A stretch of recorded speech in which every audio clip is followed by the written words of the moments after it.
Yên thur vok sha vào India anh ấy chạy đi xong thì là Bali nia vẫn đi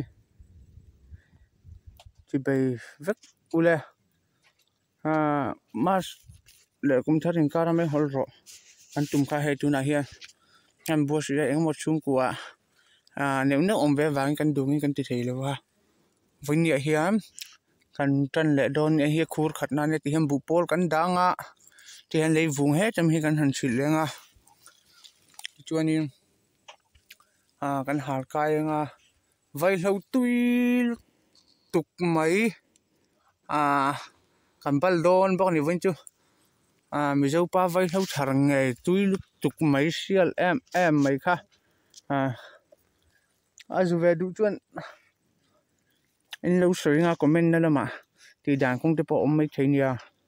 thì mấy hồi còn rong vẫn chưa băng rau bùi tục mấy con này bốc đo nữa đi channel tem lúc thì sắc về dễ đòn nữa hiền mấy hồi cút xuống tụ xia mà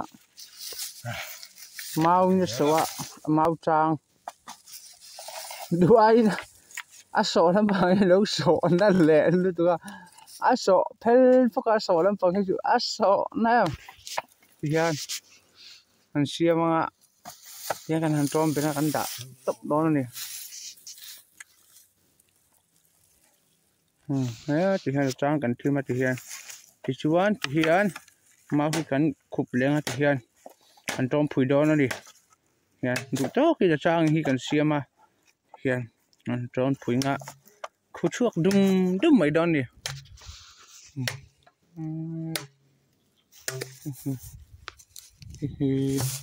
vâng nè thì hiền cần dấu trẻ ba thì hiền cần chín dấu tua cần chín dấu tua hết ta bằng pin ngã tua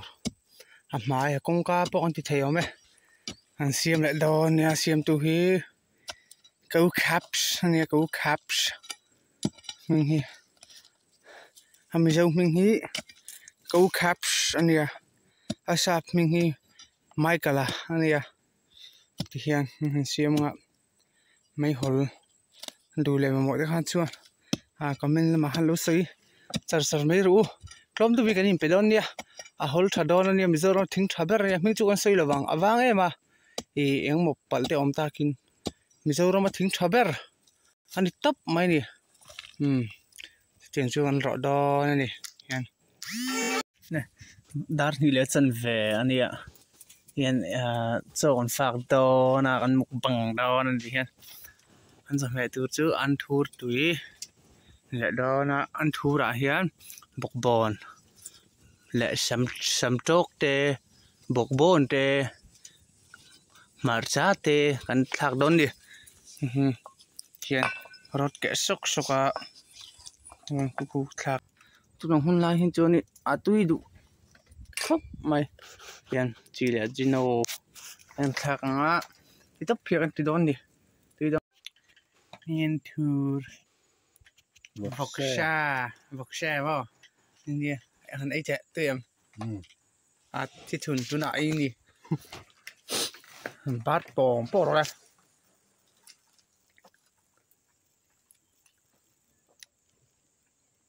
vok sha hi cái này thì lưu thấy thót đâu thì mình thì lưu thấy chứ đi lưu sáng khát thà và bar té về thì chưa bớt thấy đón mày chỉ được em các bạn chỉ không ạ hay sử dụng hi thì hiện là niềm bá dịu đón nè cần xem mình tỏ suy rồi mình lại xem bắt đầu tỏ anh nè của và hai lệ trang sử dụng ra nè mà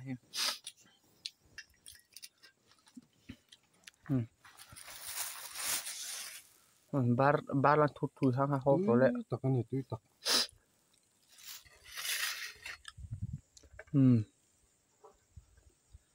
khá ta vật sai bè helix sẽ đủ tăng cái đã sắc thế vật sai bè thốt tùy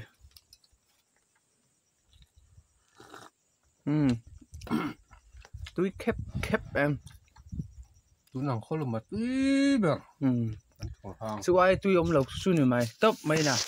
hiền mar viếng ô nghe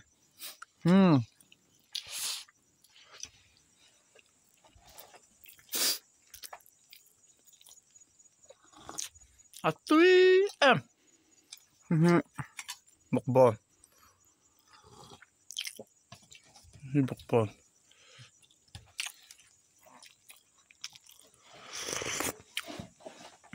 thạc bốc xí tùy bốc xí thạc đó là thạc cắn tiếng âm lòng à tùy này tấp mấy nè ai bật bật à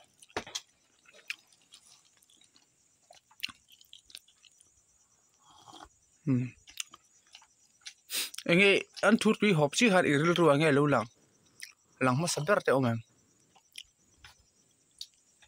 ấm lem rồi bè ông lem lắm mà à tùy tấp tí ra đi mà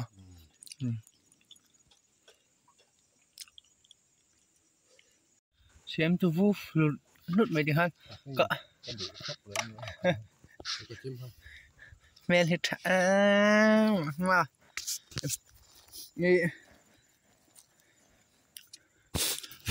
xem rồi tôi nuôi cái đủ thắc lâu tia lạc lại cái đủ lâu thì thui sấy xí lâu à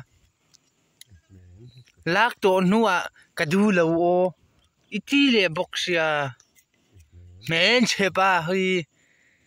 ít thì na lạc mà khăn lắm suy tu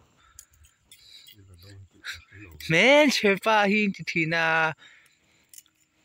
YouTuber intivation men chế ba hơi ít thì na chú vào chuồn lồng in ring lâu lại cần lạc thì mò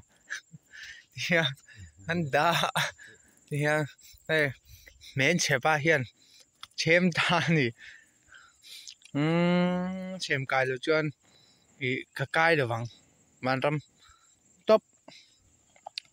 Suzuki lại lại đòn đi mình ăn tí rồi cái mặt đàn gì riêng rồi bụi đòn đục đục lắm mà bé cảnh giác nghe ông mằng cái riêng đàn mấy mấy quả bé già ông đòn tại hiếm mà men chế ba hiền tại hiếm bé già ông tiêu đòn tin đi chú heng tiếng ha bé già ông chuan hay à liên điều à chuan in bé già ni già tung ông đòn tin anh mà men chế ba hiền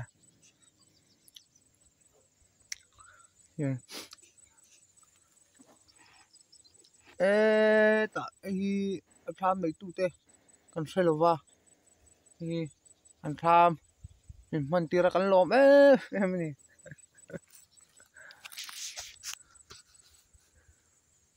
hiền khu về đấy phết phết mấy nè nuông đón khóc mày anh nuông về đàn chút à ít rồi về lại đó là mì hiền mà chụp cái đó alu đằng thì cả thao khóc mày hal tụ ba hi chẳng tụ ba hi nó mà hạ chém phu khăn chém lỡ phu thì lỡ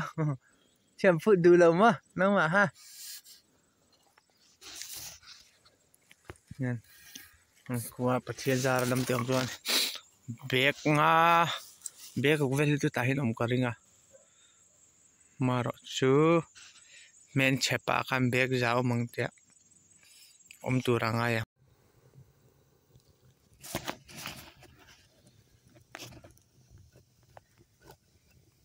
qua anh hal kai à kai tắc mà cái chuônกันเสียอะไรหรือแต่กันหักไปละดอนั่นนี่นั่นโดนใจครับมา